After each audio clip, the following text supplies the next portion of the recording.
Hello बच्चों, मैं Sudesh, chemistry faculty आकाश। बच्चों, हम आपके लिए लेके आए नीट ब्रह्मास्त्र सीरीज, जिसमें मास्टर स्ट्रोक क्वेश्चंस हैं जो आपके प्रिपरेशन में आपको बहुत ज़्यादा हेल्प करने वाले हैं बेटा, कि ये क्वेश्चंस या इनसे रिलेटेड क्वेश्चंस आपको जरूर सोल्व करके जाने हैं बच्चों। तो आइए बेटा अपन डिस्कस करते हैं केमिस्ट्री के क्वेश्चंस इसके अंदर। बच्चे, पहला क्वेश्चन क्या कह रहा है, which of the following compound show tautomerism, कि कौन सा यौगिक चलाव यौगिकता प्रदर्शित कर रहा है। अब देखो बेटा, चलाव यौगिकता प्रदर्शित करने के लिए शर्त क्या होती है बेटे, टॉटोमेराइजेशन शो करने के लिए कि आपको ये COO और साथ में यहाँ पर CH की आवश्यकता है, जिसका sp3 हाइब्रिडाइजेशन हो। बोलो बच्चे, ये वाला H कंपेरेटिवली एसिडिक नेचर का होता है, क्योंकि यहाँ से जब H प्लस जाएगा तो इस पे जो माइनस चार्ज आना है वो डीलोकलाइज होकर के इसकी स्टेबिलिटी को बढ़ाएगा बेटा। अब यहाँ पर अपन देखें तो बेटा इसकी अल्फा पोजीशन ये 2 है, समझ रहे हो आप। अब यहाँ पर तो H है ही नहीं, यहाँ पर तो H है ही नहीं बेटा। अब यहाँ पर अल्फा H है, sp3 हाइब्रिडाइज है, लेकिन ध्यान देना ये वाला H भी शिफ्ट नहीं होगा। ध्यान दीजिए, क्यों नहीं होगा, क्योंकि ये ब्रिज हेड पोजीशन है और ब्रिज हेड पोजीशन पर बेटा H जो है वो शिफ्ट नहीं कर पाएगा, क्योंकि शिफ्ट होने के बाद यहाँ पर sp2 हाइब्रिडाइजेशन आएगा, प्लेनर स्ट्रक्चर होगी और ब्रिज जो है वो प्लेनर नहीं हो सकता। तो पहला वाला जो है वो टॉटोमेराइजेशन नहीं देगा। सेकंड वाले में बेटे यहाँ पर आपके पास H है तो सही, लेकिन वो sp2 हाइब्रिडाइज्ड है, तो ये वाले भी टॉटोमेराइजेशन नहीं देंगे, ये भी नहीं देगा बेटा। एक चीज और मैं क्लियर कर दूं आपको कि मान लीजिए कि कुछ ऐसी स्ट्रक्चर होती, मान लीजिए कि कुछ ऐसी स्ट्रक्चर होती, तब क्या ये टॉटोमेराइजेशन दे सकता था। भाई ये वाली अल्फा पोजीशन जो है वो तो H शिफ्ट नहीं कर पाएगी, लेकिन क्या यहाँ एक्सटेंडेड कॉन्जुगेशन वाला केस आ जाएगा क्या बच्चों? तो एक्सटेंडेड कॉन्जुगेशन वाले केस में तो ये टॉटोमेराइजेशन दे सकता था, पर ये नहीं देगा। तो बेटा ना तो A देगा, ये दोनों हटा दीजिए बेटा, ना ही B देगा, तो ये वाला भी वैसे ये दोनों ऑप्शन कैंसिल होकर के, ऑप्शन से कैंसिल आउट करके देखें तो ये आपका सोल्व हो चुका है इसके अंदर। फिर भी और देखें तो यहाँ पर अल्फा वाला जो है CH sp3 हाइब्रिडाइज है, और इनमें से कोई बताएगा बेटा, इन दोनों में से बताइए कौन ज्यादा एसिडिक है। बेटा A और B में से कौन ज्यादा एसिडिक है, कौन ज्यादा शिफ्ट कर पाएगा बच्चों? तो ध्यान देना, यहाँ पर A वाला ज्यादा एसिडिक H होगा, क्योंकि यहाँ पर जो माइनस आएगा वो दोनों तरफ डीलोकलाइज हो रहा है, तो यहाँ इस A वाली पोजीशन का H शिफ्ट होकर टॉटोमेराइजेशन देगा। तो कौन दे रहा है बेटा, C और D, सिर्फ ये 2 ही टॉटोमेराइजेशन देंगे। क्या पहला सवाल क्लियर है बच्चों? देखिए पूरा तरीके से सॉल्व करिए, तरीके से तैयारी करते हुए बेटा, ठीक है ना।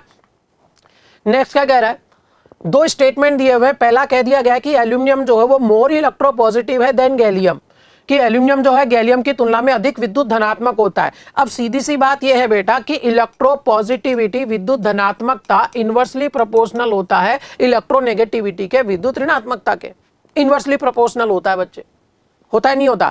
और आप सब जानते हो, अगर अपन बोरोन फैमिली की देखें, बैंगन, आलू, गाजर इन थैला, यहाँ पर बच्चे बोरोन की इलेक्ट्रोनेगेटिविटी 2.1 है, एल्यूमिनियम की बेटे 1.5, उसके बाद ट्रांजिशन कॉन्ट्रैक्शन और आगे जाने पर लेंथन एंड कॉन्ट्रैक्शन, ये दोनों आकर के यहाँ इलेक्ट्रोनेगेटिविटी को इंक्रीज कर देते हैं। अरे सुन रहे हो क्या बेटा? तो अगर अपन इलेक्ट्रोनेगेटिविटी देखें तो एल्यूमिनियम और थैलियम में से थैलियम की En ज्यादा है, और अगर En ज्यादा है तो इलेक्ट्रोपॉजिटिविटी थैलियम की कम हो जाएगी। थैलियम की इलेक्ट्रोपॉजिटिविटी कम और एल्यूमिनियम की इलेक्ट्रोपॉजिटिविटी ज्यादा, और यहाँ यही कहा गया aluminium is more electropositive than gallium, मतलब ये स्टेटमेंट एकदम सही है, ट्रू है बेटा। दूसरा क्या कह रहा है, gallium has the lowest melting point among the element of group 13। हाँ बेटा, बिल्कुल सही स्टेटमेंट है।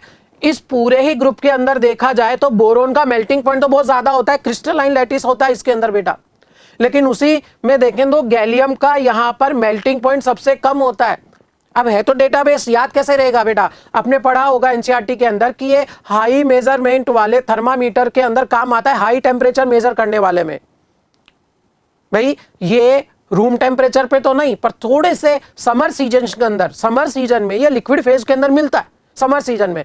तो बेटा इसका मेल्टिंग पॉइंट बहुत ज्यादा नहीं है, काफी कम है, और अपने ग्रुप में सबसे कम इसी का होता है। तो ये भी एकदम ट्रू स्टेटमेंट है बच्चों, सही स्टेटमेंट है, दोनों ही स्टेटमेंट इसके अंदर करेक्ट हो जाएंगे। बात क्लियर है बच्चों? नेक्स्ट क्वेश्चन है, if 2 ampere current is pass through a solution of zinc sulphate for 20 minutes, the amount of zinc deposited at the cathode, कि भैया 2 एम्पियर की धारा 20 मिनट तक प्रवाहित की गई। तो बेटा फैराडे का नियम लगा दीजिए, W बराबर equivalent weight by 96500 into I into T. अरे बोलो बच्चों, और इसका जो तुल्यांकी बार है इक्विवेलेंट वेट, क्योंकि जिंक सल्फेट है तो जिंक सल्फेट में जिंक +2 जो था वो जिंक में रिड्यूस होगा। अब इसका मोलर मास बेटा 65.5 के अप्रोक्स है और वैलेंसी फैक्टर हो गया इसके अंदर बच्चे, इसका +2 से 0 में जा रहा है तो 2 का चेंज आया, तो वैलेंसी फैक्टर 2 से डिवाइड कर दीजिए, इक्विवेलेंट वेट आ जाएगा इसका।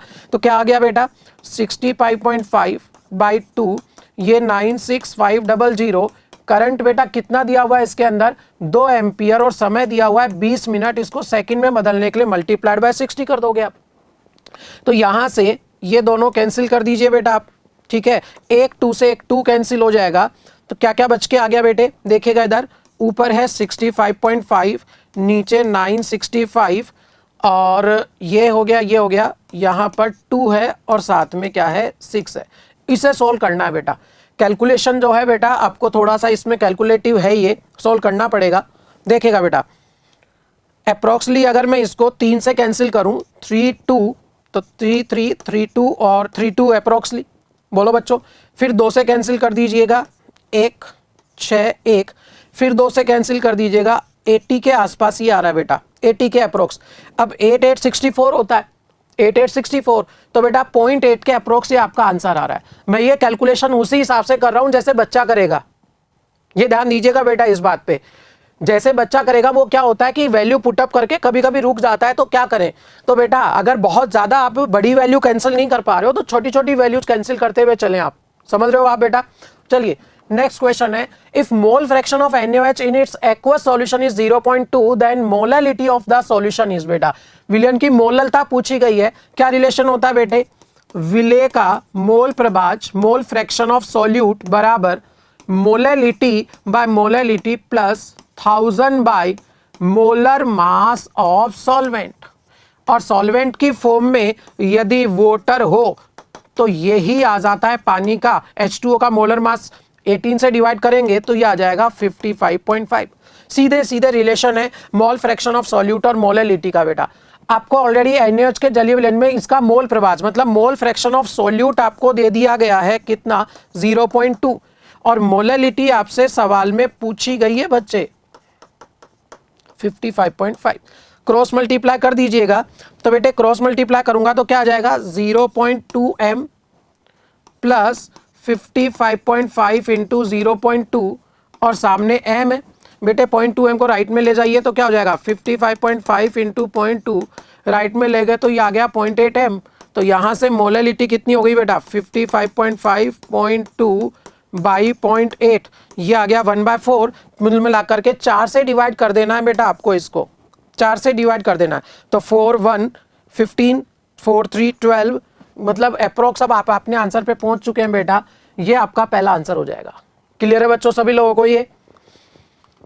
During nitrogen estimation of an organic compound by Zeldol method, the ammonia evolved by 0.6 gram of compound neutralized by 10 ml of 1 molar H2SO4। Nitrogen का परसेंटेज पूछा गया बेटे कैल्डोल जेल्डोल मेथड के अंदर। बेटा क्या फॉर्मूला होता है कैल्डोल मेथड के लिए बेटे परसेंटेज ऑफ नाइट्रोजन का, वो सिंपलेस्ट फॉर्मूला बना रखा है बेटा, इसको आप लिख लीजिएगा 14 into gram equivalent of use acid minus gram equivalent of used base divide by weight of organic compound into 100। अब ध्यान देना इसका जो सीक्वेंस प्रोसेस होता है जेल्डॉल मेथड का, उसमें क्या होता है कि कभी कभी एसिड को यूज लिया गया, मान लो 10 ग्राम इक्विवेलेंट एसिड के ले लिए, लेकिन वो अमोनिया को न्यूट्रलाइज करने के लिए उसके साथ ही काम आ रहे थे और 3 बच गए, तो उन 3 को हटाने के लिए फिर बाद में बेस और मिलाया जाता है बेटा। और अगर मान लो 7 की जरूरत थी, मिलाए ही 7 थे तो बेस काम नहीं आएगा। तो सवाल में पता कैसे लगेगा आपको, वो सिंपल है कि अगर क्वेश्चन में आपको बेस के लिए कोई भी यहां पर वैल्यू नहीं दी गई है, इसका मतलब एक्स्ट्रा एसिड नहीं मिलाया गया था। तो ऐसी स्थिति में जो ग्राम इक्विवेलेंट ऑफ बेस है उसकी वैल्यू गिवन ना हो तो ये 0 पुटअप कर देना आप। इस सवाल में गिवन नहीं है तो 0 पुटअप कर दोगे। समझ रहे हो बेटा मेरी बात। तो यहां से वैल्यू पुटअप करिए बेटा। नॉर्मलिटी भाई इसकी मोलैरिटी 1 दी गई है, वैलेंसी फैक्टर 2 है, 2 से मल्टीप्लाई कर दीजिए बेटा, ठीक है। वॉल्यूम ml में है, लीटर में बदलने के लिए कितने से डिवाइड होगा बच्चों 1000 से। नीचे ऑर्गेनिक कंपाउंड का वेट है 0.6 ग्राम और मल्टीप्लाइड बाय 100। हाँ बेटा, तो ये 3 0 से 3 0 कैंसिल आउट हुआ आपके, ये पॉइंट हटा दीजिए, ऊपर 20 आ गया, 2 से कैंसिल करूं 3 आ गया, ये 10 आ गया, ये मल्टीप्लाई करके 140 और डिवाइड में है 3। तो बेटा इसको करिए डिवाइड, 3 4 12 बच गया 2 20 3 6 46। कुल मिलाकर के आपका कौन सा आंसर आ रहा है इसमें? सेकंड। बेटा सुनो मेरी बात कि पूरा आप अच्छे से अपनी तैयारी करते रहिए और इन क्वेश्चंस को सोल्व करते रहिए बेटा। डरने की कोई जरूरत नहीं, आप लोगों को लगातार क्वेश्चन प्रैक्टिस करते जाइए, अपनी एरर्स को सुधारते रहिए बेटा, ठीक है ना। जो डाउट आए वो हमसे आप पूछते रहिए बेटा। देखो लगातार रिवीजन करने से चीजें धीरे धीरे धीरे धीरे सुधरती चली जाएंगी आपकी, डरना बिल्कुल नहीं है बेटा। For which of following given reaction delta H is greater than delta you, simple सा रिलेशन होता है डेल्टा एच बराबर डेल्टा यू प्लस डेल्टा एनजीआरटी, और जिस रिएक्शन का डेल्टा एनजी पॉजिटिव होता है उसके लिए delta H greater than delta U आ जाएगा। अरे ठीक है भाई, तो यहां पहली रिएक्शन का डेल्टा एनजी देखें, gaseous product minus gaseous reactant, ये हो गए 2 - 1, ये आ गया प्लस का 1 बेटा, ये 1 माइनस ये सॉलिड तो यूज ही नहीं आएगा, ये कुल मिलाकर माइनस का 3 आ रहा है, ये देखा जाए तो 0 आ रहा है बेटे, और ये आ रहा है माइनस का 1।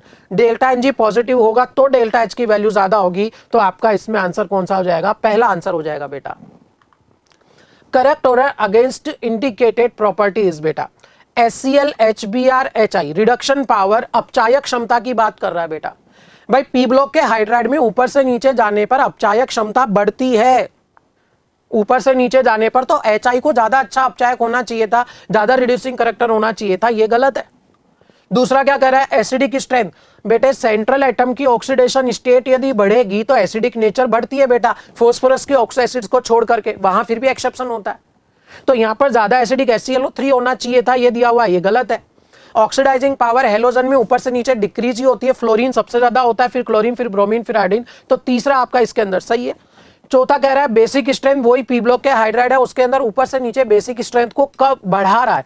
अब ध्यान देना बेटा, यहां पर ध्यान दीजिएगा, ड्रैगो रूल आपने सुना होगा, थोड़ा सा मैं हिंट करूं तो क्या होगा कि ऊपर से नीचे इसमें बेटा क्या होगा कि लोन पेयर का इन्वॉल्वमेंट जो है हाइब्रिडाइजेशन में वो कम होता चला जाता है। तो ऐसे के अंदर बेटा इसका जो लोन पेयर है वो अप्रोक्सली एस प्योर एस में पड़ा हुआ है, और प्योर एस जो है वो ज्यादा अच्छा डायरेक्शनल है नहीं और उसकी बेसिक नेचर को कम कर देगा। तो यहां पर बेसिक नेचर ऊपर से नीचे क्या रहती है बेटा? इसमें कम होती है, जबकि ये बढ़ा रहा है, तो ये भी बिल्कुल गलत है। नेक्स्ट क्वेश्चन बेटा, ये electrolysis of an aqueous NaCl products obtain at cathode and anode, पहले कैथोड का बताना है फिर एनोड का। बेटे ध्यान देना, एक्वस NaCl का सीधा अर्थ हुआ कि Na+ है Cl- है, और एक्वस मीडियम है तो H2O हो गया बेटे। अब ये दोनों चले जाते हैं कहां पर? एनोड पर, और ये चले जाते हैं कहां पर बच्चों? कैथोड पर। एनोड पर ऑक्सीडेशन होगा, कैथोड पर रिडक्शन होगा। हालांकि मैं आपको बताऊं SRP वैल्यू के हिसाब से तो एनोड पर ऑक्सीडेशन H2O का होना चाहिए था according to values of SRP, लेकिन ऑक्सीजन का ओवर वोल्टेज आ जाता है, और वो ओवर वोल्टेज इसके ऑक्सीडेशन को रोक करके Cl- को ऑक्सीडाइज करवाता है और एनोड पर क्लोरीन गैस रिलीज करेगा। बात करें कैथोड की, तो इसमें जो SRP वैल्यूज है उसके हिसाब से H2O का रिडक्शन होगा, और H2O में एग्जैक्टली H+ का होगा बेटा, तो H+ के रिडक्शन से कौन सी गैस निकलेगी? हाइड्रोजन। तो यहाँ कैथोड पर मिलना है H2 और एनोड पर मिलना है क्लोरीन, तो यह आपका इसमें आंसर थर्ड हो जाएगा। आई बात समझ में बेटे आपको? Consider the given reaction, concentrated H2SO4 है, गर्म का साइन है और एल्कोहल है। कहीं ना कहीं सोचिए तो बेटा इमेजिन करिए, अल्कोहल इन एसिडिक मीडियम और हीटिंग साइन में एल्कीन प्रोड्यूस करता है, करता नहीं करता बेटा? और यहां पर आपके पास में एल्कीन के 3 स्पीसीज है। एक और चीज बताऊं, सबसे पहले H+ यहां जाकर इसका प्रोटोनेशन होगा, प्रोटोनीकरण होगा, इसका OH2+ बनेगा, और H2O चला गया तो यहां आएगा प्लस आवेश। और बेटे जो रिंग है उसके जस्ट अगले कार्बन पर अगर ये इस तरह से प्लस चार्ज आ रहा है तो ये केस होता है रिंग एक्सपेंशन का बेटा, वलय विस्तार का, रिंग एक्सपेंशन का। और रिंग एक्सपेंशन होकर के ये बॉन्ड ब्रेक होगा, यहां से ये बॉन्ड ब्रेक होकर के बेटा यहां पर इलेक्ट्रॉन इसके पास ट्रांसफर होके जाएंगे। सुनते रहना अच्छे से, ये जब ब्रेक होगा तो एक ट्रिक बता रहा हूं, क्या करना, प्लस के पड़ोस में प्लस लगा देना और इधर माइनस लगाना, और फिर इस माइनस को इससे जोड़ दो, और ये रखो दिमाग में कि ये बॉन्ड अब रहा ही नहीं है, ये वाला बॉन्ड नहीं रहा, तो इसको बना लो अब बेटा, जैसा था वैसा बना लेते हैं, ये इस तरह से, और ये इधर इससे जुड़ चुका है, समझ रहे हो? इसका प्लस और इसका माइनस चार्ज खत्म, लेकिन इसके पड़ोस में यहां प्लस बाकी है। अब आप बेटा रिंग गिनिए कितने मेंबर की है, गिनिएगा। 1 2 3 4 5 6, तो 6 मेंबर की रिंग बना ली आपने, ये लगा दिया प्लस, इसके आसपास कोई सब्स्टिट्यूएंट है नहीं बेटा, है ना। अब आपको गर्म का साइन दिया हुआ है तो साइड में से H इलेक्ट्रॉन देके चला जाएगा बेटा, और आपका आंसर इसमें कौन सा आ जाना है, थर्ड। आई बात समझ में बच्चों आप लोगों को। नेक्स्ट है, in the presence of sodium dichromate acidic medium phenol is oxidize to. बेटे देखो फिनॉल जो है वो ऑक्सीडाइज होकर के डाइक्रोमेट की प्रेजेंस में वो बना देता है बेंजोक्विनोन, और बेटा इसमें प्रॉपर कलर भी आ जाता है, तो सीधे सीधे आंसर कौन सा हो जाएगा इसके अंदर, 4th number. Highest second ionization energy पूछा गया है, ध्यान देना, lithium, beryllium, boron, carbon. Configuration देखूं तो बेटा इसका आ गया 2s1, इसका 2s2, इसका s2 2p1 और इसका s2 2p2। ठीक है, आपको सेकंड आई पे पूछा है तो ये डायरेक्ट ना देखकर पहले एक एक इलेक्ट्रॉन निकालो फिर देखना होगा। तो जैसे ही यहां से एक इलेक्ट्रॉन जाएगा इसका आ जाएगा इनर्ट गैस कॉन्फ़िगरेशन, इसका आएगा s1, यहां बचेगा s2 और यहां बचेगा p1। तो मुद्दा यह है कि इनर्ट गैस का आईपी सबसे ज्यादा हो जाएगा, यह आपका इसमें पहला आंसर हो जाना है। अरे आई बात समझ में। एक और चीज का जो ऑर्डर लिखवाते हैं बेटा अपन कि अगर सेम पीरियड नंबर हो, सेम आवर्त हो, तो बेटा कॉन्फ़िगरेशन वाइज क्या लिखते हैं, s1 से ज्यादा p1, s2 p2, p4 p3 p5 और सबसे ज्यादा इनर्ट गैस का ये आयनाइजेशन एनर्जी का ऑर्डर अपन ले लेते हैं बेटा कॉन्फ़िगरेशन वाइज। क्या मेरी बात समझ आई क्या आपको बेटा। सेकंड आईपी में क्या करना कि एक एक इलेक्ट्रॉन निकालना फिर इसको क्रॉस चेक कर लेना। अरे ठीक है बच्चों। नेक्स्ट है, iodoform test is not given by. देखिए बेटा आयोडोफॉर्म टेस्ट देने की शर्त क्या होती है, या तो CH3CHOH होना चाहिए या फिर CH3COO होना चाहिए। साथ में एक और शर्त है, यहाँ H चलेगा, R चलेगा, pH चलेगा, लेकिन कोई ऐसा नहीं चलेगा इसके अंदर जिस पर क्या प्रेजेंट हो लोन पेयर, वो अलाउड नहीं होगा इसके अंदर, बाकी ये तीनों चलेंगे। अब बच्चा क्या करता है बेटा कि इस पे तो बहुत ज्यादा ध्यान दे लेता है गलती कर करके, लेकिन यहां ध्यान देना बंद कर चुका है। अरे भैया ये भी तो चाहिए था, तो क्या इसमें CH3CO मिल रहा है, मिल रहा है बेटा, देगा। अब एल्कोहल के अंदर C2H5OH जब दिया है तो इसको कुछ इस तरह से लिखो आप, तो वास्तव में ये इस कंडीशन को फॉलो कर रहा है बेटा, देगा, ये भी देगा। यहां ये रहा CH3CO, अब इसमें ना CH3CO है ना CHOH है बेटा, दोनों ही नहीं है, तो 4 नंबर वाला जो है वो आयोडोफॉर्म टेस्ट नहीं देगा। गिवन बिलो आर 2 स्टेटमेंट बेटा, ठीक है। एक असर्शन दिया हुआ है, ortho nitrophenol and para nitrophenol are separated by steam distillation, कि ऑर्थो और पैरा नाइट्रोफिनॉल को भाप आसवन द्वारा पृथक किया जा सकता है। एकदम सही बात है, इन दोनों का सेपरेशन बेटा स्टीम डिस्टिलेशन से ही किया जाता है, एकदम सही बात है। और अगर आपको याद हो उसके अंदर तो ऑर्थो नाइट्रोफिनॉल जो होता है उसमें with in molecule H bonding होती है, दूसरे मॉलिक्यूल से विशेष कोई लगाव है नहीं उसका, तो बेटा वो दूसरा मॉलिक्यूल आसानी से दूर हो जाएगा, उसकी वोलेटाइल नेचर ज्यादा है, उसका बॉइलिंग पॉइंट कम है, किसका, ऑर्थो नाइट्रोफिनॉल का। चलिए ये क्या कहता है बेटा, ये ट्रू था। हाँ, para nitrophenol is steam volatile. अरे भैया ज्यादा स्टीम वोलेटाइल, या मैं कहूं स्टीम वोलेटाइल पैरा नहीं था। पैरा में तो क्या होता है, इंटरमोलिकुलर H बॉन्डिंग होती है, आपस में मॉलिक्यूल अटैच होते हैं बेटा, उसकी वोलेटाइल नेचर कम होती है, तो स्टीम के साथ कहां वेपर बना पाएगा। तो ये गलत स्टेटमेंट है। तो बेटा क्या कह रहा है कि A is true but R is false. अरे ठीक है भाई। Correct order of nucleophilic substitution reaction बेटा। अब मुद्दा ये है कि भाई हेलोजन जो है एरिल हैलाइड्स के अंदर ये डबल बॉन्ड करेक्टर के अंदर होते हैं। तो पहला पॉइंट तो ये बता दूं कि बेटा इनका NSR रिएक्शन ये इतनी आसान होती ही नहीं है डबल बॉन्ड करेक्टर में से Cl को हटा देने। पॉइंट नंबर 2, फिर भी अगर देखें तो यहां पर न्यूक्लियोफाइल जब अटैक करेगा तो ध्यान देना इसके अंदर इसकी जो मैकेनिज्म है, थोड़ा सा हिंट करूं तो यहां पर Cl पहले ना जाकर पहले न्यूक्लियोफाइल अटैक करता है बेटा, इस तरह से कुछ, और इस भी सीच पे माइनस चार्ज आना है, तो यहां जो बीच में इंटरमीडिएट बनेगा वो माइनस का बनेगा, और माइनस को बेटा इलेक्ट्रॉन विड्रॉइंग ग्रुप ज्यादा स्टेबलाइज करता है, और इंटरमीडिएट की स्टेबिलिटी बढ़ेगी तो रेट ऑफ रिएक्शन भी बढ़ जाएगी। अच्छा, वो भी माइनस कहां आता है, या तो ऑर्थो पे आता है या पैरा पे आता है बेटा, मेटा पे नहीं आता। तो इसके अंदर भी ज्यादा इलेक्ट्रॉन विड्रॉइंग नेचर कौन ज्यादा अफेक्ट करेगी, जो ऑर्थो या पैरा पे जुड़ी हुई हो। तो अगर अपन यहाँ पर देखें बेटा, इसमें दोनों ऑर्थो और पैरा तीनों ही भरे हुए हैं बेटा, तीनों विड्रॉइंग ग्रुप है, इसकी एनएसआर रिएक्टिविटी को बढ़ा रहे हैं। यहाँ एक ऑर्थो एक पैरा बढ़ा रहा है, यहाँ पैरा और ये नॉर्मल बेटा। तो आंसर इसमें कौन सा हो जाएगा आपका? सेकंड बच्चों। आया समझ आप लोगों को बेटे? Number of angular and radial node कि कोणीय और त्रिज्यीय नोड की संख्या पूछी गई है। अगर बात करें कोणीय नोड, कोणीय मतलब एंगुलर नोड, तो वो होती है बेटे, एंगुलर नोड की संख्या होती है एल के बराबर, और रेडियल नोड जो त्रिज्यीय नोड होती है बेटा, उसकी संख्या होती है n-1 - l के बराबर। तो यहां दिया हुआ आपको 5p। अब 5p की बात करूं बेटा, तो p के लिए l की वैल्यू होती है 1, तो यहां पर इसकी एंगुलर नोड तो 1 आएगी बेटा। एंगुलर नोड कितनी आएगी? 1 आएगी। आगे बढ़ो, रेडियल नोड n की वैल्यू हो गई 5 - 1, l की वैल्यू 1 है बेटा, तो ये आ गई 3। तो आंसर कौन सा हो जाएगा? फर्स्ट एंड थर्ड, मतलब 1 और 3 जो हैं वो इसमें एंगुलर और रेडियल नोड की संख्या मिलेगी बच्चों।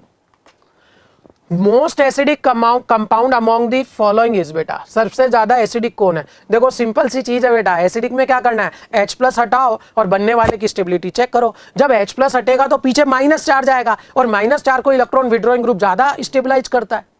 अरे बोलो बेटा, तो यहां पर इसका -R लग रहा है साफ साफ।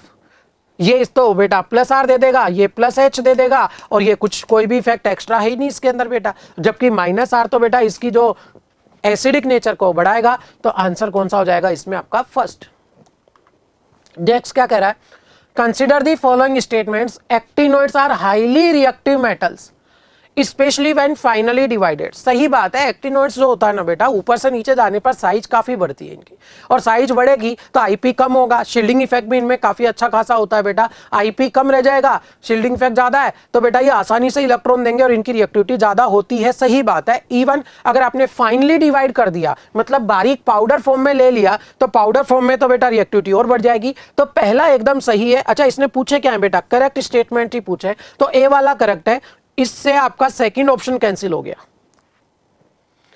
Actinoid contraction is greater for element to element than lanthanoid contraction. ये भी एकदम सही बात है कि एक्टिनोइड कॉन्ट्रैक्शन ज्यादा डोमिनेट होता है as compare to lanthanoid contraction. अब यहां बच्चे कहेंगे कि जरा अभी तो आपने कहा था कि एक्टिनोइड का जो शील्डिंग है वो अच्छा खासा होता है परिरक्षण, लेकिन ध्यान देना वहां मैंने एक जनरल स्टेटमेंट एक्टिनोइड के लिए बोला है। अब यहां कंपैरिजन किसके साथ है? लैंथेनॉइड के साथ। तो लैंथेनॉइड में कॉन्ट्रैक्शन का कारण था 4f का सिग्मा कम होना, और एक्टिनोइड में कॉन्ट्रैक्शन का कारण था 5f का सिग्मा कम होना, और 5f न्यूक्लियस से बल्कि 4f से ज्यादा दूर है। तो ऐसी स्थिति में 5f का शील्डिंग 4f से कम होगा। अरे सुन रहे हो क्या मेरी बात? 5f का शील्डिंग अपने आप में खुद एक कम वैल्यू नहीं है, बात कंपैरिजन की है कि 4f से कम है और सिग्मा कम, तो जेड इफेक्टिव ज्यादा, अट्रैक्शन ज्यादा, यानी एक्टिनोइड कॉन्ट्रैक्शन ज्यादा डोमिनेंट है element to element of actinoids as compare to lanthanoid. दूसरा स्टेटमेंट भी एकदम सही है बेटा। तो बी वाला, अच्छा तीनों में ही बी दिया हुआ है तो उससे कोई लेना देना ही नहीं रहा। वैसे trivalent lanthanoids are colourless in solid state, भैया सभी लैंथेनॉइड्स के लिए कह दिया है। जबकि ट्रिक बोलूं तो बेटा लैंथेनम +3 और ल्यूटेशियम +3 इनके अलावा बाकी सारे कलर्ड होते हैं। तो ये तो एक जनरल स्टेटमेंट की फॉर्म में ये बोल देना गलत हो जाएगा कि भैया बाकी सारे कलरलेस। बेटा ये 2 कलरलेस होते हैं, बाकी सारे तो कलर्ड होते हैं। सी गलत है, और सी गलत होते ही आपका बेटा ये सी वाला और सी वाला कैंसिल होकर के आपका आंसर तो आ गया। Lanthanoids are good conductor of heat and electricity, metal है और मेटल अच्छे से इलेक्ट्रिक फ्लो करते हैं बेटा। सॉलिड फेज में हीट के कंडक्शन वैसे दे देंगे। तो आपका जो इसमें करेक्ट स्टेटमेंट है वो क्या क्या हो जाएगा? ए, बी और डी बेटा। तो नेक्स्ट आपसे पूछा गया है डेल्टा Z0 और दिया हुआ है E0 सेल। क्या रिलेशन होता है बच्चों? डेल्टा Z0 बराबर -NF E0 cell. E0 cell कैसे निकाले बेटे अपन? E0 सेल बराबर E0 cathode minus E0 anode, जब दोनों का क्या दिया हुआ हो? SRP बच्चे। अब यहां पर बेटा कैथोड कौन होगा? जिसका रिडक्शन हो रहा है, तो सिल्वर यहां कैथोड है और निकिल यहां क्या है बेटे? एनोड है। अरे बोलो बेटा, तो E0 कैथोड सिल्वर का SRP कितना दिया बेटा आपको? 0.80, माइनस का साइन फॉर्मूला का, और एनोड का SRP -0.25 है, तो ये नेट आ गया 1.05। अरे ठीक है, वैल्यूज पुटअप करिए बेटे। तो डेल्टा Z0 बराबर माइनस, हाँ बेटा एन होता है ट्रांसफर्ड इलेक्ट्रॉन, कितने इलेक्ट्रॉन ट्रांसफर हो रहे हैं? 2। F आ गया बेटे 96500 कूलम और ई नोट सेल आ गया आपका बेटा 1.05, क्योंकि चारों ही ऑप्शन में किलो जूल दिया हुआ है तो सीधे आप पहले ही 1000 से डिवाइड कर दीजिए ताकि किलो जूल में कन्वर्ट कर दोगे बेटा। तो बेटा 1000 से डिवाइड करूं तो ये आ गया 96.5। अब थोड़ा सा अप्रोक्स सोचिएगा, ये 2 से मल्टीप्लाइड है और 1.05 है, मतलब 200 के आसपास वैल्यू आनी है भाई। ऑप्शंस जो हैं काफी दूर है तो सीधे सीधे आप अपना आंसर पे पहुंच सकते हो बेटा। अरे समझ रहे हो बेटा मेरी बात आप लोग। नेक्स्ट है incorrect statement among the following, कि इनमें से गलत कौन सा है। पहला कह रहा है sucrose in a non reducing sugar. हाँ बच्चे ध्यान देना, क्या सुक्रोज नॉन रिड्यूसिंग होता है? बिल्कुल सही बात है बेटा, सुक्रोज नॉन रिड्यूसिंग होता है, क्योंकि सुक्रोज में बेटा दोनों ही फंक्शनल ग्रुप जो ग्लूकोज और फ्रक्टोज है, दोनों के फंक्शनल ग्रुप C1 C2 वाले, C1 of glucose C2 of fructose, दोनों आपस में कंबाइंड हो जाते हैं बेटा और फिर वो रिड्यूसिंग नहीं रहेगा। ये तो सही स्टेटमेंट है, करेक्ट है, जबकि सवाल में इनकरेक्ट पूछा है। माल्टोज रिड्यूसिंग है, ये बिल्कुल बेटा ये भी करेक्ट स्टेटमेंट है, क्योंकि एक का बेटा C1 यूज आएगा और दूसरे का C4 यूज आएगा, तो एक का C1 बचा हुआ है बेटा रिड्यूसिंग एजेंट की फॉर्म में। अरे बोलते क्यों नहीं है बेटा। नेक्स्ट क्या है, beta D fructofuranose contain 4 chiral centres. हाँ बेटा ध्यान देना, फ्रक्टोफ्यूरेनोज अब फ्यूरेनोज रिंग में चला गया है, ध्यान देना बेटे। तो फ्यूरेनोज रिंग के अंदर आपके पास में ये चारों ही जो कार्बन है वो कायरल होते हैं बेटा, तो ये भी एक स्टेटमेंट एकदम सही है, करेक्ट है। जबकि ग्लूकोज के अंदर बेटा कायरल सेंटर, अगर आपकी पायरेनोज रिंग है तब तो 5 है, और अगर आपकी स्ट्रेट चेन ग्लूकोज है तो कायरल कार्बन कितने 4 है, जबकि यहाँ 6 दे रखे हैं, तो दोनों के हिसाब से ही गलत है बेटा। तो इनकरेक्ट पूछा था, वो आपका कौन सा हो जाएगा, 4 नंबर। हाईएस्ट लुईस एसिडिटी किसकी है? बोरोन के ट्राई हैलाइड्स आपको दिए हुए बेटा, ये बोरोन के ट्राई हैलाइड्स। देखो इसका ऑक्टेट पूरा नहीं है तो इलेक्ट्रॉन मांगे तो गए ये सारे, लुईस एसिड तो ये सारे है। अब अपन को ये कंपेयर करना है कि इनमें से सबसे ज्यादा लुईस एसिड कौन है, तो सुनिएगा BF3 के केस में बढ़िया से बैक बॉन्डिंग हो जाती है बेटा, और बोरोन को अपने घर में ही इलेक्ट्रॉन मिल गए। लुईस एसिड वो होता है बेटे जो बाहर से इलेक्ट्रॉन मांगे, घर में मिले वो लुईस एसिड नहीं होता है बेटा। अरे बात समझ रहे हो आप लोग बेटा, जो बाहर किसी दूसरी स्पीसीज से इलेक्ट्रॉन मांगे देन वो लुईस एसिडिक नेचर का काम कर रहा है, जबकि बोरोन को यहाँ बैक बॉन्डिंग में फ्लोरीन से अच्छे से इलेक्ट्रॉन घर में ही मिल गए, बाहर से कम मांगेगा, तो इसकी लुईस एसिडिक नेचर कम हो जाएगी। तो बोले सर यहां पर बैक बॉन्डिंग नहीं हो रही क्या? अरे हो तो सकती थी, पर बोरोन और आयोडीन की साइज में बहुत ज्यादा फर्क है, और ऐसी स्थिति में यहां पर जो बैक बॉन्डिंग है वो अच्छे से नहीं हो पाएगी। बोरोन को घर में इलेक्ट्रॉन कम मिलेंगे तो बाहर से ज्यादा मांगेगा, ऐसे में इसकी लुईस एसिडिक नेचर बढ़ती चली जाएगी। आंसर आपका इसमें पहला हो जाएगा बेटे। 1 mole of a perfect gas expand isothermally to 10 times its original volume, the change in entropy, कि समतापीय रूप से मूल आयतन से 10 गुना तक प्रसारित हुआ है। अब एंट्रोपी चेंज का फॉर्मूला क्या है बेटा, डेल्टा एस बराबर 2.303, समतापीय रूप से यही फॉर्मूला होता है 2.303 NR log V2 by V1। 2.303 कितने मोल दे रखा है, एक R की टर्म्स में ही सवाल पूछा गया है, और लॉग फाइनल वॉल्यूम 10 गुना कर दिया गया है इनिशियल V के, तो ये log 10 आ गया और log 2 से हो जाएगा 1, तो ये आपका आंसर आ जाएगा 2.303 R। अरे ठीक है। अब बच्चों के मन में आ रहा होगा कि सर इतना सिंपल न्यूमेरिकल थोड़ी आता है। अरे बेटा आसान ही आते हैं, मैक्सिमम सवाल आसान आते हैं। 45 में से 3-4 सवाल को छोड़ दीजिए आप कि जहां वो अपना लेवल थोड़ा आप करेंगे, बाकी आपके 40 सवाल आसान ही आने। अगर फॉर्मूला भी याद हुआ ना तो काम हो जाएगा। फाइनली आप फॉर्मूला तो याद करिए, कम से कम फिजिकल में फॉर्मूला तो याद करिए बेटा, कम से कम फॉर्मूला में वैल्यू पुटअप करो, आंसर आ जाएगा आपका। समझ रहे हो मेरी बात। मेजर प्रोडक्ट पूछा गया है, पहचानो तो कुचेरोव रिएक्शन है, और कुचेरोव रिएक्शन के अंदर बेटा मैं बताऊं आपको तो ये वाली कंडीशन होकर के ये मरकरी साइक्लिक बनके फाइनली मैं कहूं मुद्दे पे आऊं तो जस्ट लाइक मार्कोनिकोव एडिशन की तरह होता है, और यहाँ OH आ जाना है, यहाँ H आ जाना है। उसके बाद ये यहाँ नहीं रुकेगा, ये इनोल फॉर्म बनी है, और ये इनोल फॉर्म जो है वो कीटो इनोल टोटोमराइजेशन देते हुए तुरंत कीटो फॉर्म में कन्वर्ट हो जाएगी। तो आपका इसमें आंसर कौन सा हो जाएगा बेटे, पहला आपका इसमें आंसर हो जाएगा। नेक्स्ट क्या है कि कौन सा जो है वो एडिशन प्रोडक्ट नहीं देता NaHSO3 के साथ। देखो NaHSO3 के साथ एडिशन प्रोडक्ट कार्बोनिल कंपाउंड्स देते हैं। हालांकि एनसीईआरटी में लिखा हुआ है कि एल्डिहाइड्स में वो रिएक्शन फॉरवर्ड जाती है, कीटोन में ज्यादातर रिएक्शन बैकवर्ड जाती है, लेकिन यूज लेते हैं आप एल्डिहाइड के लिए भी कीटोन के लिए बेटा। मतलब वो ही एडिशन प्रोडक्ट दे सकते हैं, बाकी तो नहीं देंगे। इवन कीटोन में भी जितने बल्कि ग्रुप जुड़ते जाएंगे उसकी रिएक्शन और भी कम होती चली गई। अब मुझे इन 4 में से एक ऑप्शन टिक करना है। ये 2 आपको एल्डिहाइड दिए हुए हैं, ये आपको कीटोन दे रखा है और ये अल्कोहल दे रखा है। अगर मुझे इन 4 में से एक ऑप्शन टिक करना हो तो सीधा सीधा कौन सा होगा? 4। ये तो बिल्कुल भी एडिशन प्रोडक्ट नहीं देगा। फिर कहेंगे कि सर कीटोन में भी तो बैकवर्ड जाती है। खुद ही आप आंसर बोल रहे हो बैकवर्ड जाती है। अरे कुछ तो फॉरवर्ड भी है, थोड़ा बहुत तो बन रहा है, हालांकि डोमिनेंट उसका बैकवर्ड है, लेकिन अल्कोहल से तो ठीक है। अरे आप बात समझ रहे हो बेटा, डिपेंड ऑन ऑप्शन।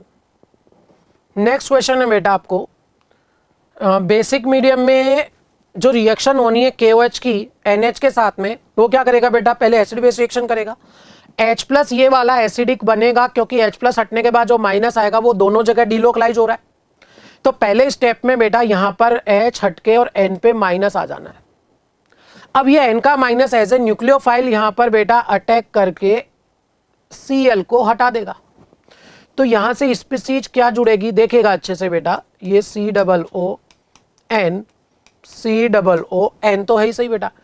यहां से आप जोड़िएगा बेटा, ध्यान देना यहां एक कार्बन है तो एक कार्बन यहां पर बेटा, और फिर यहां पर आप इसके अंदर इस कार्बन के बाद में आगे गए और ये डबल आया। भाई टोटल ध्यान देना बेटा 1 2 3 कार्बन है, तो 1 2 3 कार्बन इधर होने चाहिए आपके पास, समझ रहे हो? देन आपके पास बेटा बेसिक मीडियम में आप इसका हाइड्रोलिसिस करा रहे हो। क्या रिएक्शन होनी है बेटा? CON एमाइड है और एमाइड एक एसिड डेरिवेटिव होने के नाते न्यूक्लियोफिलिक सब्स्टिट्यूशन रिएक्शन देगा। तो बेटा आप इसका यहां अटैक करवाइएगा, O पे क्या जाएगा? माइनस। देखते रहें,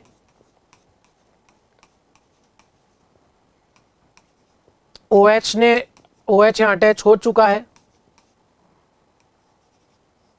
अरे ठीक है, अब ये O का माइनस इसको इलेक्ट्रॉन देगा और यहां से इसको रिमूव करा देगा।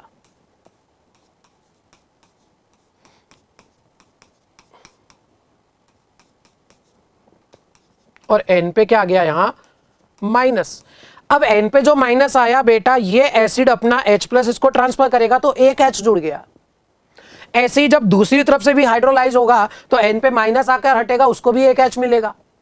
मैं कहना यह चाह रहा हूं कि 2 H इसको मिल जाने हैं बेटा, तो फाइनली आपका इसमें आंसर कौन सा हो जाएगा? सेकंड। क्या कुछ मैकेनिज्म से समझ आया आपको बेटे? पहले एसिड बेस रिएक्शन हुई, फिर न्यूक्लियोफिलिक सब्स्टिट्यूशन हुआ, उसके बाद में 2 बार इसका हाइड्रोलाइसिस। ठीक है बच्चों, इनमें से सबसे ज्यादा स्थायी कार्ब धनायन कार्बोकेटायन कौन सा है? पहचानो तो बेटे कुछ चीजें कॉमन हैं, कुछ चीजें बिल्कुल कॉमन है। जो कॉमन है उसके हिसाब से आपको सोचना ही नहीं है, जो अनकॉमन है वो देखो। यहां पर बेटा अच्छे से सोचिएगा आप कि अगर आप इसको डबल सिंगल प्लस के इलेक्ट्रॉन को ट्रांसफर कर दो, ऊपर डबल आ जाए, क्या बन जाएगा? HNO2, यहां डबल करेक्टर, यहां पॉजिटिव चार्ज और OCH3। अब पहचानो तो क्या ये बेटे सब्स्टिट्यूटेड कार्बोकेटायन बन गया? और बढ़िया से ये लोन पेयर इसको बेटा +R इफेक्ट लगाना है, और +R लगाएगा तो बेटा इस पॉजिटिव चार्ज की स्टेबिलिटी को बढ़ाएगा।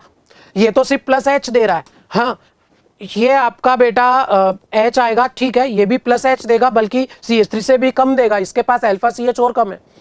और हेलोजन के लिए लगे तो +R, लेकिन हेलोजन का -I ज्यादा डोमिनेंट होता है बच्चों। तो ले देखे इलेक्ट्रॉन रिलीजिंग वाला इफेक्ट आपका ये सेकंड आ जाएगा, और बेटे ये ही इसका सबसे ज्यादा स्टेबल कार्बोकेटायन भी बन जाएगा। बेटा एक रिएक्शन सीक्वेंस दिया हुआ है बेटा आपको, एसिड की अमोनिया से रिएक्शन है, तो सबसे पहले आप बना देंगे इसका सॉल्ट, फिर अगर गर्म का साइन दिया हुआ है तो ये ही कन्वर्ट हो जाएगा इसके एमाइड में, ये B बन गया। और उसके बाद पहचानो तो ये हाफमान ब्रोमेमाइड डिग्रेडेशन है, एमाइड की ब्रोमीन और बेसिक कंडीशन की रिएक्शन बेटा, Hofmann bromamide degradation, happy birthday reaction, जिसे ट्रिक अपन बोल देते हैं बेटा, ट्रिक की फॉर्म में हाफमान ब्रोमेमाइड डिग्रेडेशन। तो बेटा हाफमान ब्रोमेमाइड डिग्रेडेशन के अंदर फाइनली ट्रिक क्या होती है कि ये CO निपट जाता है यहां से, और जब CO हट जाएगा तो आपका जो प्रोडक्ट बचेगा वो कौन सा बचेगा? ये वाला बेटा। अरे आई क्या बात समझ में आप सभी को बेटा? ठीक है बच्चों, नेक्स्ट सवाल दिया हुआ है बेटा आपको रिडक्टिव ओजोनोलाइसिस का, और ध्यान देना रिडक्टिव ओजोनोलाइसिस की अगर बात करें तो रिडक्टिव ओजोनोलाइसिस के अंदर आइसोप्रीन का ओजोनोलाइसिस आपको दिया हुआ है। अब बेटा समस्या ये है कि सब ट्रिक जानते हैं कि डबल तोड़ो ओ जोड़ो, लेकिन आप ध्यान देना बेटा कि आइसोप्रीन की संरचना बनाओ तो आगे डबल तोड़ो ओ जोड़ो लगाओगे ना आप। और ध्यान देना बेटा, जब भी आप ओजोनोलाइसिस के अंदर संरचना लिखे तो मैं यहाँ आपको ये राय दूंगा कि डबल बॉन्डेड कार्बन के एच ओपन करके लिखा करो, आपको प्रोडक्ट आइडेंटिफिकेशन में समय कम लगता है। तो बेटा आइसोप्रीन की स्ट्रक्चर कुछ ऐसी होती है बच्चे,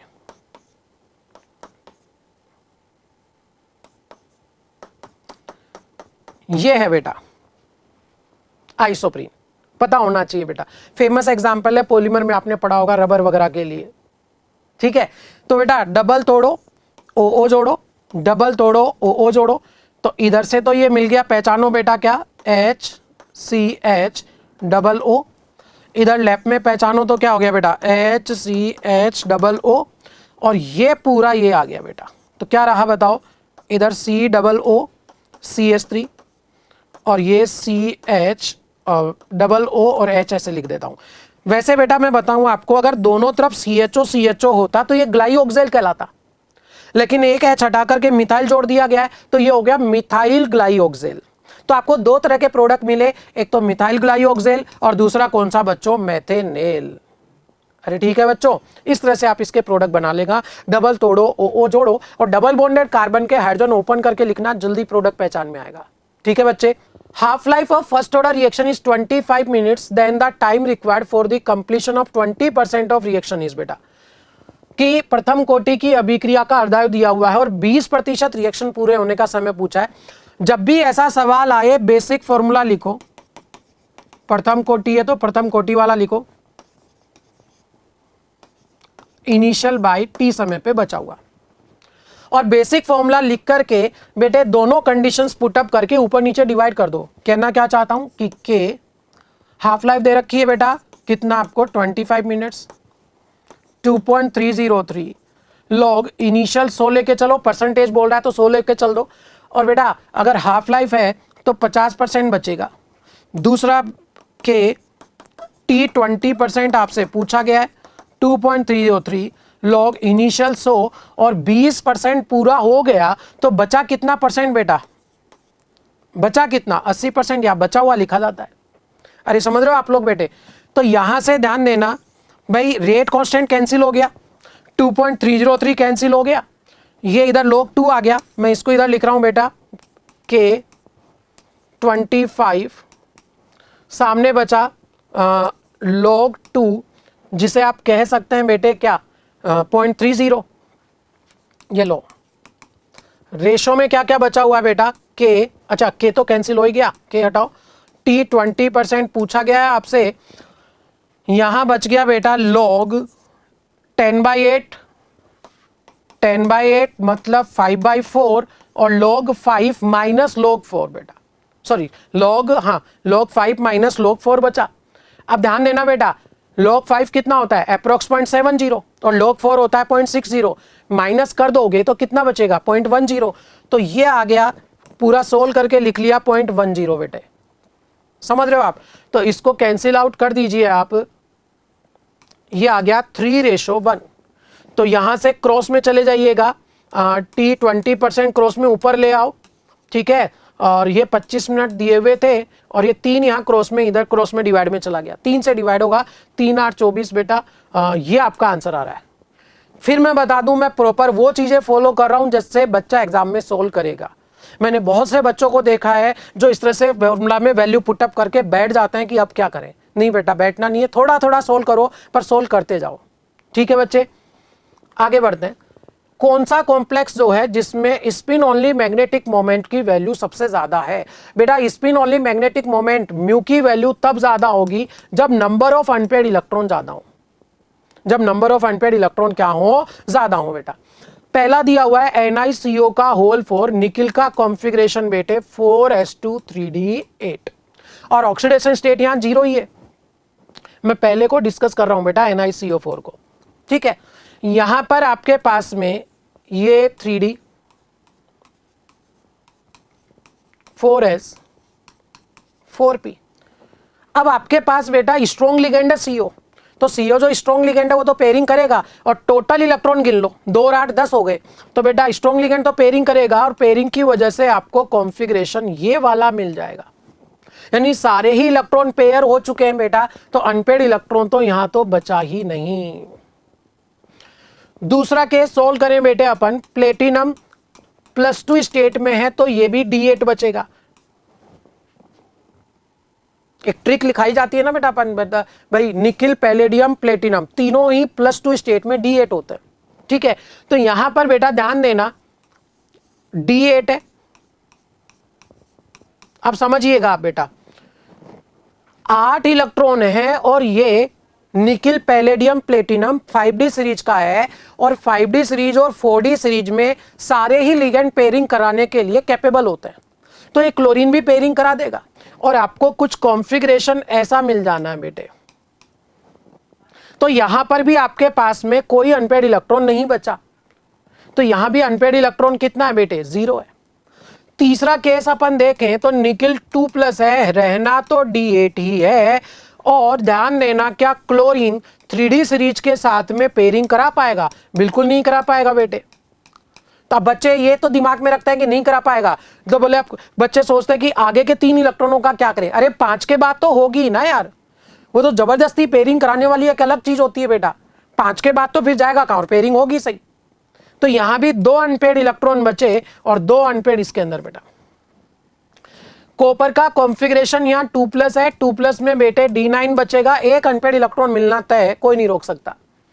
तो मुद्दा ये रहा कि यहां पर अनपेयर्ड इलेक्ट्रॉन सबसे ज्यादा किस में है बेटे, NiCl4 2- में, तो उसके अंदर ही बेटा प्रचक्रण मात्र चुंबकीय आघूर्ण का मान सबसे ज्यादा रहेगा, ठीक है भाई।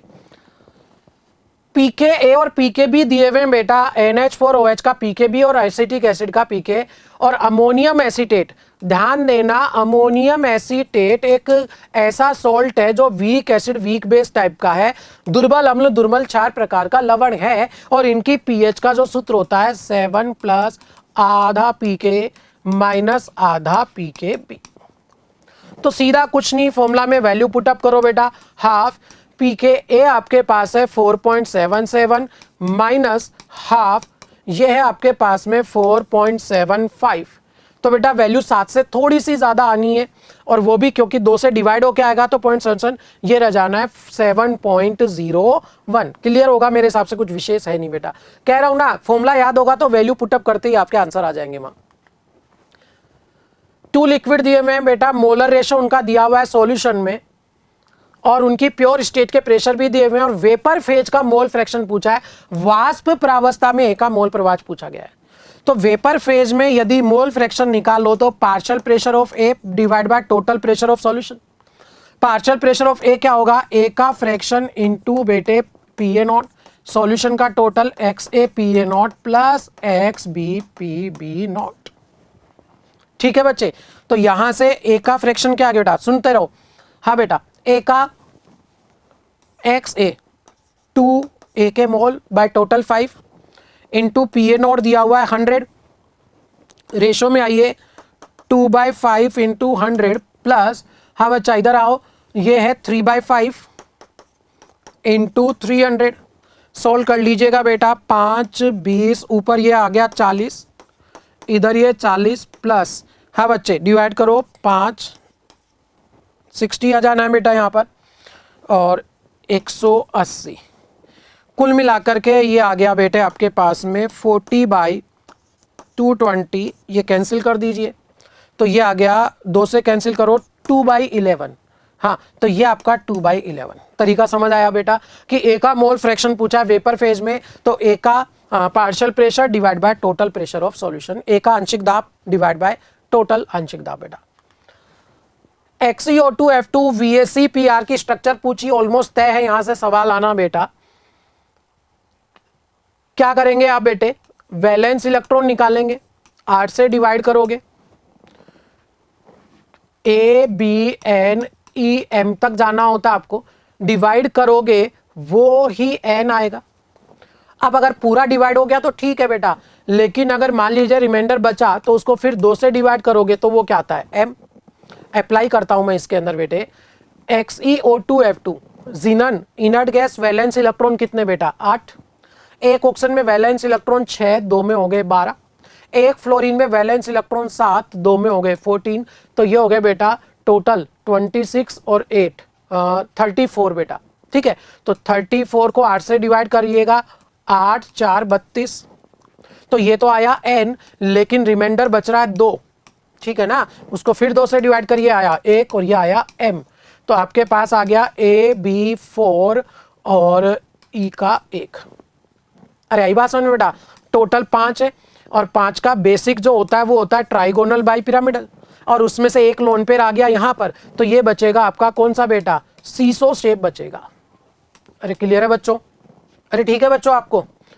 नेक्स्ट सवाल है बेटा, ये नेम रिएक्शंस की कॉलम मैचिंग दी हुई है, पहचानिए। पहली जो रिएक्शन है वो गाटरमान कोच रिएक्शन है बेटा, CHO आ जाता है भाई, याद रखना कोच में CO होता है, को CO ऐसे। तो बेटा ए वाले का सेकंड हो गया, ए वाले का सेकंड हो गया, तो ये 2 ऑप्शन बचे आपके पास, ये 2 तो कैंसिल ही हो चुके हैं बेटा। बी वाला पहचानो, तो क्या ये CH3CO आ रहा है, इधर R है और NaOH बेटा halogen plus basic medium, haloform reaction है कहीं ना कहीं, तो बी वाले का कौन सा हो जाएगा बेटे, फर्स्ट।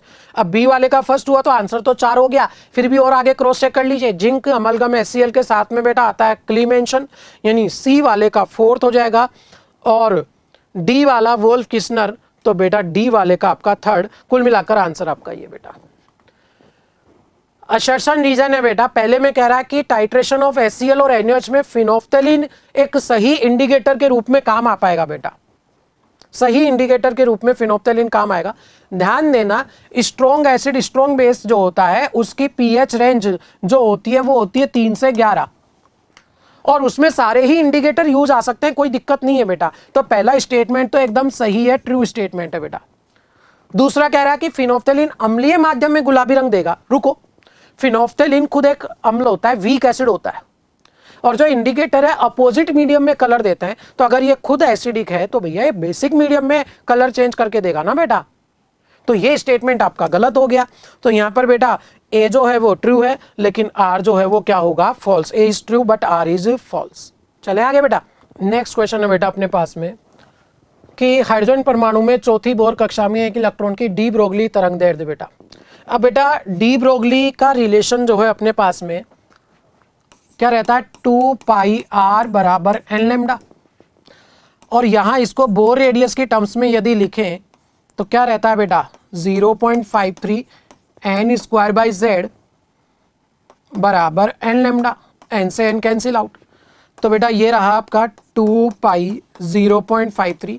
चौथी बोर कक्षा दी गई है, चौथी कक्षा, तो ये 4 आ गया बेटे, परमाणु क्रमांक हाइड्रोजन का 1 आ जाएगा, ये लैम्डा कर दीजिए मल्टीप्लाई बेटा, 4 2 8 हो गया, 8 3 24, 2 8 5 40, 2 42, ये आया।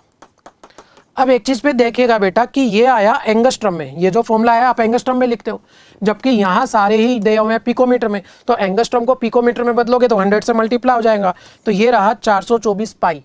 तो आपका जो इसमें आंसर है कौन सा हो जाएगा, 4th वाला आंसर हो जाएगा। अरे ठीक है बच्चों, ध्यान रखना एग्जाम में एरर हो सकती है कि 424 आते ही अगर आपने ये टिक कर दिया तो मामला गड़बड़ हो जाएगा, इस पाई को भूल मत जाना बेटा, ठीक है ना बच्चों।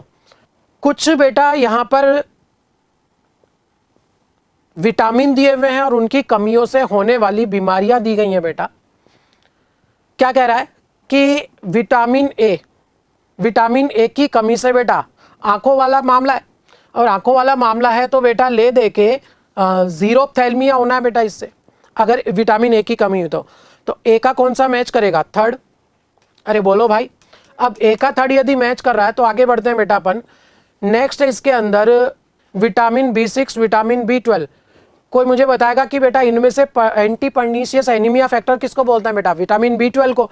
तो विटामिन B12 की कमी से बेटा, जब उसका नाम ही एंटी पर्नीशियस एनीमिया फैक्टर है कि वो पर्नीशियस एनीमिया होने को रोकता है, तो अगर उसकी कमी हुई तो पर्नीशियस एनीमिया होगा बेटा। तो सी वाले का आपका इसके अंदर कौन सा हो जाना है बच्चे, सी वाले का 2nd हो जाएगा। आप पहचानो चीजों को बेटा। तो अब विटामिन B6 की कमी से क्या हो जाएगा, कन्वेंशन हो जाएगा बेटा, और विटामिन ई की कमी से फ्रेगिलिटी ऑफ आरबीसी जो है वो बढ़ जाएगी, आरबीसी की भंगुरता में वृद्धि हो जाएगी। तो बेटा आपका आंसर इसमें कौन सा हो जाना है, पहला हो जाएगा बेटा। अरे ठीक है बच्चे, भाई विटामिन की टेबल बहुत ज्यादा इंपॉर्टेंट है बेटा, उसको आप लोग ईमानदारी से याद करके जाइएगा, ठीक है। किसमें बॉन्ड ऑर्डर सेम है, अगर डाई एटॉमिक स्पीसीज है बेटा तो एमओटी लगा दो, एमओटी लगा दो। क्या ट्रिक बोलते हैं बेटा, इलेक्ट्रॉनों की संख्या जो होती है 14 पे और यहां बॉन्ड ऑर्डर 14 पे 3, क्या ट्रिक बोलते हो बेटा, इधर भी जा रहे हो तो एक एक कम कर दो, सॉरी हाफ हाफ कम कर दो, 2.5 2 1.5 1.5 और 0, और इधर भी जब आप आ रहे हो तो हाफ हाफ कम करते हुए चलो, 2.5 2 1.5 1.5 और 0, ठीक है। तो यहां पर कंडीशन क्या रहेगी, O2 में टोटल इलेक्ट्रॉन कितने हैं 16 और N2 में टोटल इलेक्ट्रॉन कितने हैं 14।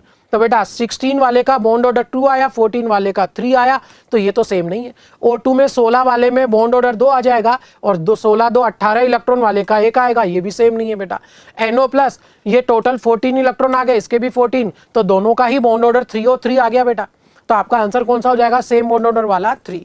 चले बेटे, consider the following reaction sequence, butane 2 ओल था, 2 पे ओल है, SOCl2 क्या करेगा बेटा, OH हटाएगा और Cl लगा देगा। मैग्नीशियम विद ड्राई ईथर क्या इसका ग्रिग्नार रिएजेंट बना देगा, और ग्रिग्नार रिएजेंट में कार्बन का माइनस अच्छा खासा होता है बेटा, और ऐसे में वो CO2 पर जब रिएक्शन करेगा तो कुछ ऐसी रिएक्शन होनी है, तो COO O पे माइनस, इधर से आप जोड़ दीजिए स्पीसीज कार्बन, इधर कार्बन, ये कार्बन कार्बन, और इधर आ गया MgX। अरे बोलो बेटे, यहां से जब आप इसको फिर फाइनली हाइड्रोलाइज करवाएंगे तो ये आपका इसके पास H आ जाना है। ले देखिए COH जुड़ जाता है CO2 की प्रेजेंस में, तो क्या हो जाएगा बेटा, अब इसका नाम देखिएगा, नंबरिंग COH फंक्शन ग्रुप आ गया, तो नंबरिंग तो बेटा इस कार्बन से शुरू होगी, 1 2 3 4, तो ये हो गया 2 मिथाइल ब्यूटेनोइक एसिड, 4 कार्बन का एसिड है, तो ये हो जाएगा 2 मिथाइल ब्यूटेनोइक एसिड। क्लियर है बच्चों, सिंपल सी रिएक्शन थी बेटे। Identify disproportionation reaction among the following. Disproportionation मतलब एक एलिमेंट की सेम स्टेट का at the same time oxidation भी हो और साथ में क्या हो, रिडक्शन भी हो। यहां कार्बन -4 से +4 में गया है, सिर्फ ऑक्सीडेशन हुआ है। यहां फ्लोरीन 0 से माइनस में, और यहां भी बेटा फ्लोरीन माइनस में, ये भी डिस्प्रोपोर्शनेशन नहीं है। यहां -4 से +4 कार्बन बेटा, ये भी डिस्प्रोपोर्शनेशन नहीं है। नाइट्रोजन +4 से यहां +3 में आया और +5 में भी चला गया, तो एक एलिमेंट की सेम स्टेट रिड्यूस भी हो रही है, ऑक्सीडाइज भी हो रही है, मतलब ये आपका डिस्प्रोपोर्शनेशन का एग्जाम्पल हो जाएगा बेटे, ठीक है। अगला क्वेश्चन क्या कह रहा है, Kp और P का रिलेशन पूछा गया है एक रिएक्शन सीक्वेंस देकर के बेटा। A सॉलिड फेज में है, 2B gaseous plus C gaseous बेटा, ठीक है। सॉलिड वाला तो यूज ही नहीं आएगा, और इक्विलिब्रियम में जब इसका 2P यदि बनेगा, स्मॉल p ले लेता हूं इसको क्योंकि कैपिटल P वहां पर है, तो इसका P बनेगा, स्टोइकोमेट्री यही कहती है। तो टोटल प्रेशर कितना हो गया बेटे, ऐसी स्थिति में टोटल प्रेशर हो गया 3P के बराबर, और यहां ये दिया हुआ है इक्विलिब्रियम प्रेशर साम्य का दाब किसके बराबर बेटा, P के बराबर। तो रिलेशन क्या आ गया बेटा, स्मॉल p बराबर कैपिटल P/3। ये दोनों वैल्यू पुटअप कर दीजिए, तो 2 × P/3 और ये आ गया P/3। ये B का पार्शियल प्रेशर और ये C का पार्शियल प्रेशर। क्या रिलेशन लगाते हो बेटे, Kp बराबर पार्शियल प्रेशर ऑफ B का होल स्क्वायर और पार्शियल प्रेशर ऑफ C आ जाना है बेटे। अरे बोलो, पार्शियल प्रेशर ऑफ B कितना है बेटा आपके पास में, 2P/3, और उसका यहाँ पर होल स्क्वायर है, तो 2P/3 दो बार लिख दो, और ये है P/3। तो ले देखे बेटा, ऊपर तो आ गया कितना आपके पास में 4, ये हो गया 27 और P3, तो 4/27 P3। आंसर आपका इसमें कौन सा हो जाना है, सेकंड हो जाना बेटा। अरे ठीक है, नेक्स्ट क्या कह रहा है, for an ideal solution delta H mixing और डेल्टा V मिक्सिंग 0 होती है। सही बात है बेटा, भाई इसमें ना आपको कोई एक्स्ट्रा एनर्जी रिलीज होनी है, ना आपको एक्स्ट्रा एनर्जी देनी पड़ती है। Delta H delta V mixing बिल्कुल ट्रू स्टेटमेंट है। Mixture of normal hexane and normal heptane is a non ideal. गलत बात बेटा, इनमें कोई बहुत ज्यादा एक्स्ट्रा इंटरेक्शन ना बढ़ रही है ना कम हो रही है। जैसी हेक्सेन हेक्सेन की इंटरेक्शन थी, हेप्टेन हेप्टेन की थी, वैसे ही हेक्सेन और हेप्टेन की ऑलमोस्ट सेम होती है। तो ये आइडियल सॉल्यूशन देंगे, तो ये इसका फॉल्स स्टेटमेंट है, इनकरेक्ट है बेटा। तो पहला वाला करेक्ट और दूसरा वाला इनकरेक्ट। आंसर आपका इसमें तीसरा चला जाएगा बेटा। देखो आप सब जानते हो आइडियल नॉन आइडियल सॉल्यूशन से सवाल ऑलमोस्ट आता है बेटा। आगे क्या कह रहा है बेटा, एक इलेक्ट्रोफिलिक सब्स्टिट्यूशन का उदाहरण पूछा गया है कि भैया इनमें से कौन सा इलेक्ट्रोफिलिक सब्स्टिट्यूशन है। पहली रिएक्शन तो है ही एडिशन की, मुद्दा ही खत्म। दूसरी रिएक्शन है तो सब्स्टिट्यूशन, पर ये फ्री रेडिकल सब्स्टिट्यूशन है, याद करो एल्केन वाला केस, मुक्त मूलक प्रतिस्थापन बेटा। तीसरी रिएक्शन अपन पहचाने, हालांकि क्लोरीन आसानी से हटता नहीं है, लेकिन जो ड्रास्टिक कंडीशंस दी हुई है बेटा आपको, तो यहां ये हटेगा। और ये न्यूक्लियोफिलिक सब्स्टिट्यूशन का प्रॉपर एग्जांपल है, एनएसआर का है ये तो। पूछा ईएसआर है। और चौथी रिएक्शन पहचानो, बेंजीन का हेलोजिनेशन बेटा, AlCl3 यहां से एक Cl को गेन करेगा, Cl plus as a electrophile generate होगा, और ESR रिएक्शन से यहां पर इसका हेलोजिनेशन होना बेटे। नेक्स्ट क्या कह रहा है बेटा कि excess of brown fumes are evolved when a salt is heated with copper turning and concentrated sulfuric acid the salt contain। पहचानते हैं बेटा कि आपके पास में जो भी मिक्सचर था उसको आपने कंसंट्रेटेड H2SO4 से जब रिएक्ट करवाया, पहली बात तो ये एनायनिक रेडिकल्स हैं, और एनायनिक रेडिकल के 3 ग्रुप थे बेटा।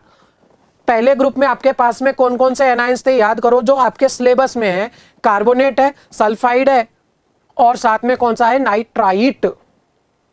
और उसका ग्रुप रिएजेंट डाइल्यूट H2SO4 था, डाइल्यूट HCl था, जबकि यहाँ कंसंट्रेटेड है, तो मुद्दा ही खत्म हो गया बेटा। सेकंड ग्रुप का रिएजेंट जो था वो कंसंट्रेटेड H2SO4 था।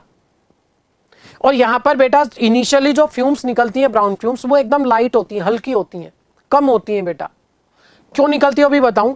मिक्सचर में नाइट्रेट था, उसने HNO3 बनाया और वो हल्का हल्का डिकम्पोज होकर NO2 देता है, बहुत कम माइन्यूट अमाउंट में।